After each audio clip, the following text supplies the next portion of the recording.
안녕하십니까, 박사입니다. 앙겔라 메르켈 전 독일 총리의 충격적인 실토 이후 러시아는 격분하고 있습니다.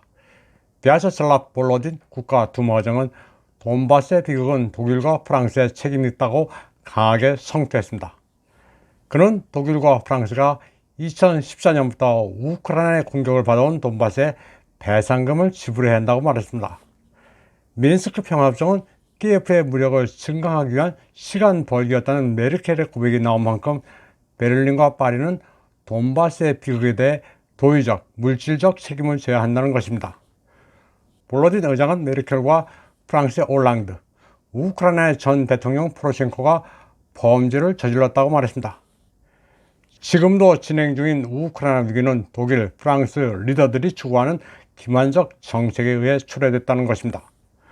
우크라이나군은 지금도 돈바스의 민간 지역에 대해 조준 포격을 하고 있습니다.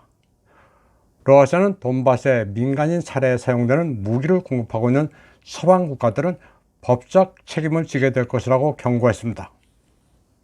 바실리 네벤지아 주 유엔 러시아 대사는 하이마스와 M98이 엑스칼리버 유도포탄인 도네츠크의 여러 도시에 무차별 포격을 가하는 데 사용되고 있다면서 이같이 말했습니다.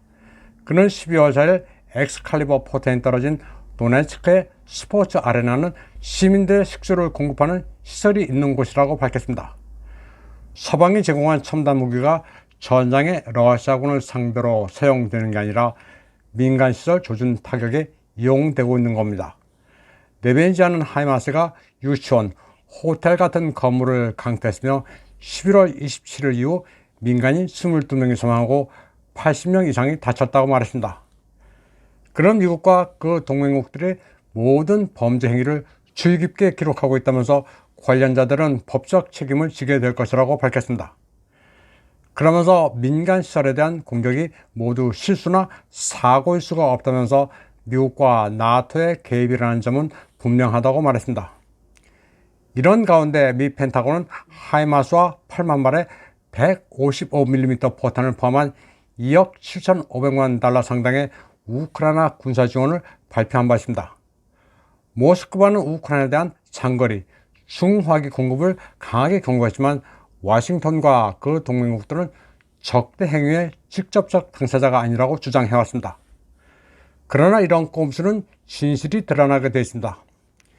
이런 가운데 영국의 정크미디어 타임즈는 우크라이나가 러시아 영토를 목표로 장거리 공격을 하도록 미국이 조용히 묵인했다고 익명의 소식통을 인용해 보도했습니다.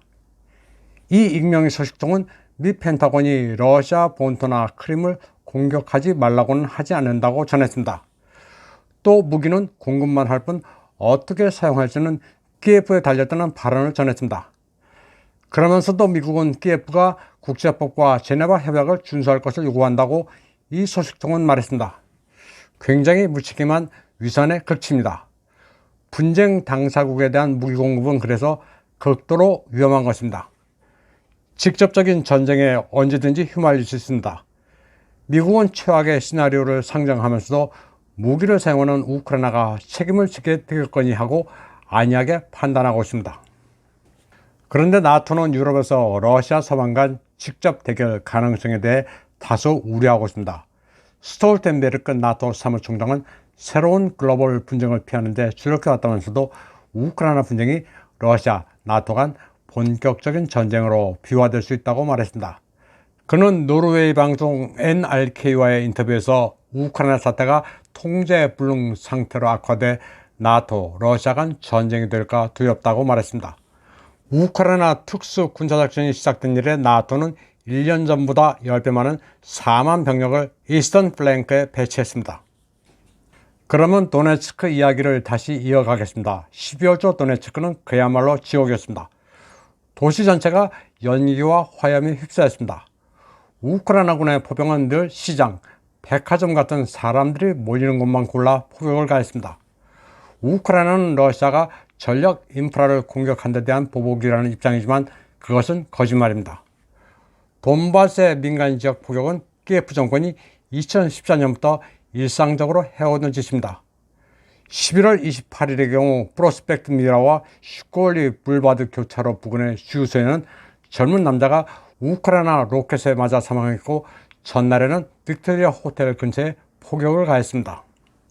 또 도시의 중앙로인 우니베르시테츠카야 대학로를 여러 번 포격했습니다. 도네츠크는 낮과 밤을 가리지 않고 포격을 당해 화재가 발생하고 사람이 죽는 일이 거의 매일 발생했습니다. 도네츠크의 주민은 자다가 폭격을 당할지, 낮에 빵을 사러 나갔다가 변을 당할지 늘 불안함을 안고 살아가고 있습니다. 또 우크라이나는 2월 세베르스키 도네츠 돈바스 운하의 숨은 전원 공급 장치를 마비시켜 지금까지 식수 부족으로 인한 고통을 겪고 있습니다. 키예프가 단수 고통을 겪고 있다고 주장할 입장이 아닙니다. 돈바스 사람들은 자신들이 매시간 위험을 느끼고 살면서 정상을 유지하기 힘들기 때문에 다들 운명론자가 됐다고 말하고 있습니다. 키예프 정권이 돈바스에서 되도록 많은 민간인을 살상하려는 이유는 사람들의 마음에 공포심을 심기 위해서입니다. 이 같은 돈바스의 참상이 알려지기 시작하자 러시아인들은 분노하고 있습니다. 형제 국가가 아니라 나치 이데올로기를 전파하는 잔인한 적을 상대하고 있다고 느끼기 시작했습니다. 돈바스 사람들은 그래도 러시아 연방에 뒤늦게나마 편입된 데 대해 안도감을 느끼고 있습니다. 그래서 특수 군사작전에 적극 호응해 키예프군과 싸우고 있습니다. 러시아가 돈바스에서 마구잡이로 징병을 한다는 것은 모두 거짓입니다. 8년 동안이나 가족, 친지들이 도륙당하는 것을 경험한 돈바스인들 가운데는 초로의 나이에 총을 든 사람들이 많습니다. 다음 소식입니다. 중공이 제로 코비드에서 벗어나 위드 코로나로 가고 있습니다. 이 앞서 소위 백지혁명이라는 게 잠시 발생하자 서구는 자유의 불꽃이 중공의 독재 체제를 무너뜨릴 조짐을 보이고 있다고 신이 나섰습니다. 그런데 제로 코비드를 풀자 서방은 뻘쭘해졌습니다. 욕할 거리가 사라진 겁니다. 게다가 그동안 서방 국가들이 취해온 방역은 과연 어땠느냐에 대한 자성이 일고 있습니다. 서방은 중공에서 제로 코비드에 항의해 백지를 든 사람들을 자유의 투사로 칭송했지만 정작 자국의 록다운 항의 시민에 대해서는 음모론에 빠진 체제 전복 세력으로 간주해왔습니다. 캐나다의 트루도는 중공의 백지혁명에 대해 시민들이 자신들의 목소리를 내고 많은 이들에게 영향을 미치는 특정 문제와 관련해 항의할 수 있는 것은 중요하다고 했습니다. 그러나 그는 2020년 3월 프랑스에서 시민들의 일상을 크게 제약한 방역 조치에 대해서는 한마디도 하지 않았습니다. 가택격리, 이동, 시위, 일할 권리를 박탈하는 것은 물론이고 신체의 자기 결정권도 인정하지 않는 행태에 대해 독재라고 비난하지 않았습니다. 또 이동의 자유를 촉구하는 시위들을 테러 분자로 취급하고 긴급 단속 법령도 제정했습니다. CNN이나 영국의 데일리메일, 스카이뉴스, 독일의 도이체 벨레 등은 중공의 백지혁명에 대해서는 청년층이 자유를 외친다고 보도했지만 서방에서 발생한 동일한 외침은 반사회적 세력의 일탈로 묘사했습니다. 이번 방송은 여기까지 하겠습니다. 시청해주신 여러분 감사합니다.